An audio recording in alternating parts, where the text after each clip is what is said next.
बच्चे का जन्म एक माँ के लिए उत्साह के साथ ही भय और चिंता भी लेकर आता है। कई बार अनजाने में ही ये डिप्रेशन का कारण भी बन सकता है। और आज हम लोग इस वीडियो में पोस्टपार्टम डिप्रेशन की बात कर रहे हैं, यानी कि डिलीवरी के बाद जो डिप्रेशन होता है उसे पोस्टपार्टम डिप्रेशन कहते हैं। इसे बेबी ब्लूज़ भी कहा जाता है। डिलीवरी के करीब 2 से 3 दिनों के भीतर पोस्टपार्टम डिप्रेशन की शुरुआत हो सकती है। कई महिलाओं में डिप्रेशन लंबे समय तक रहता है।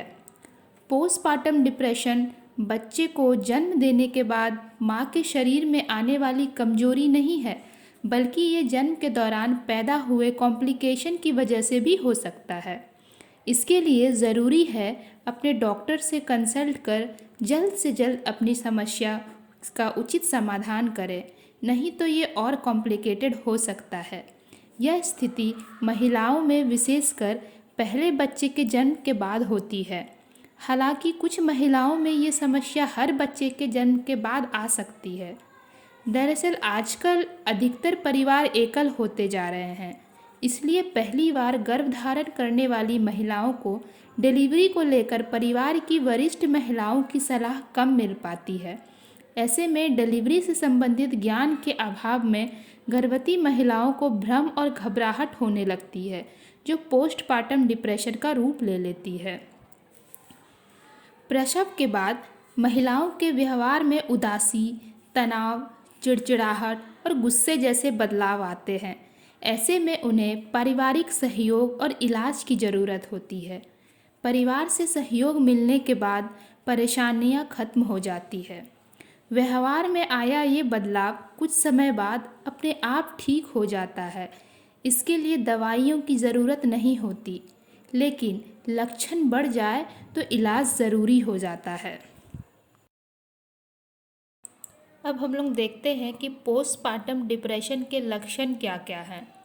इसके लक्षण बहुत सामान्य होते हैं, जैसे मूड स्विंग, उदासी, चिड़चिड़ापन, रोने की इच्छा होना और बच्चे को संभाल पाऊंगी या नहीं इसकी चिंता होना। जैसा कि मैंने पहले बताया, व्यवहार में आया ये बदलाव कुछ समय बाद अपने आप ठीक हो जाता है। इसके लिए दवाइयों की ज़रूरत नहीं होती, लेकिन अगर लक्षण बढ़ जाए तो इलाज ज़रूरी हो जाता है। इसमें कई बार महिला अपना बच्चा संभालना भी छोड़ देती है। वो बच्चों के लिए खतरनाक भी साबित हो जाती है। हालांकि ऐसा बहुत कम मामलों में होता है। बीमारी बढ़ने पर नींद नहीं आती है, भूख नहीं लगती, मरीज़ अपने आप में गुम रहता है और उसे आत्महत्या के ख्याल आते हैं। क्या है पोस्टपार्टम डिप्रेशन के कारण? तो अब हम लोग जानेंगे कि क्या है पोस्टपार्टम डिप्रेशन के कारण।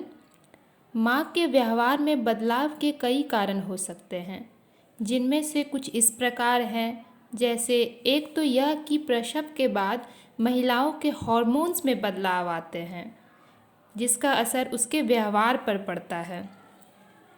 इसके अलावा सामाजिक कारण भी हो सकते हैं, जैसे कि बेटे की चाह हो और बेटी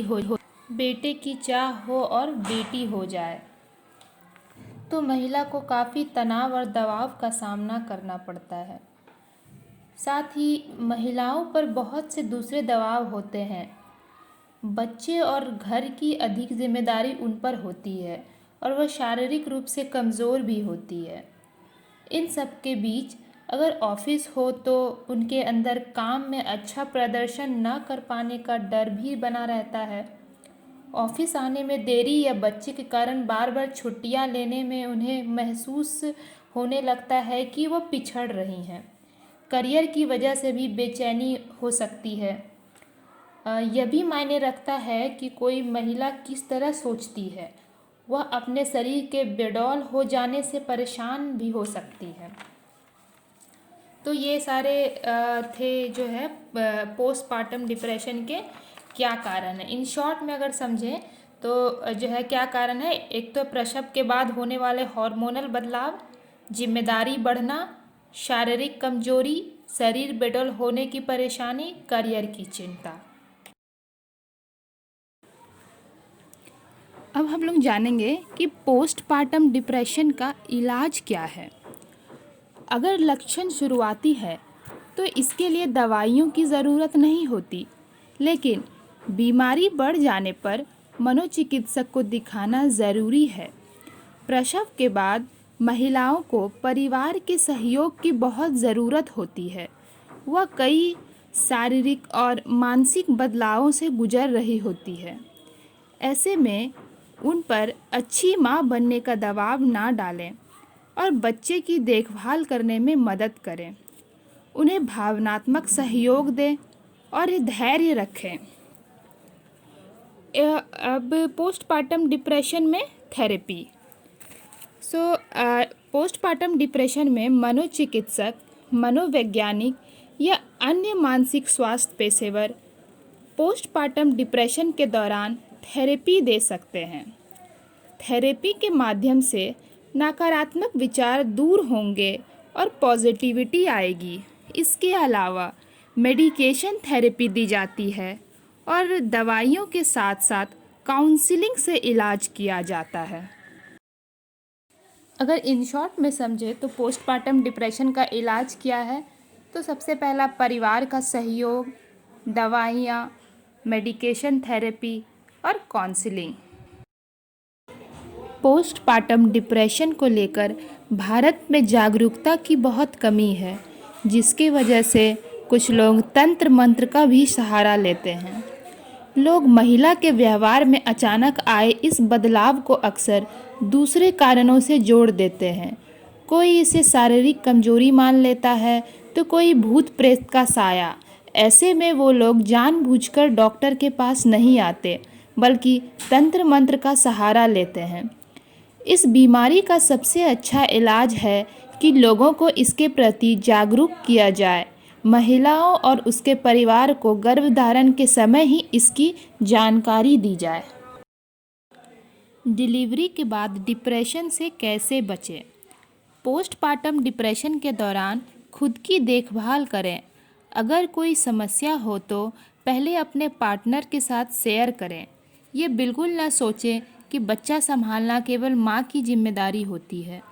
यहाँ मैं अब पोस्टपार्टम डिप्रेशन से बचने के लिए कुछ उपाय बताने जा रही हूँ, जिससे कि आप इससे बच सकते हैं। जैसे खुद की देखभाल करें और पर्याप्त नींद लें, हेल्दी और संतुलित डाइट लें। आप इस दौरान हल्का व्यायाम भी कर सकती हैं। शिशु की देखभाल के साथ ही घर के और कामों में परिवार वालों या अपने पति की मदद लेने में जरा भी ना हिचकिचाएं। अपनी भावनाओं को व्यक्त करें, इससे तनाव और चिड़चिड़ेपन से राहत मिलेगी।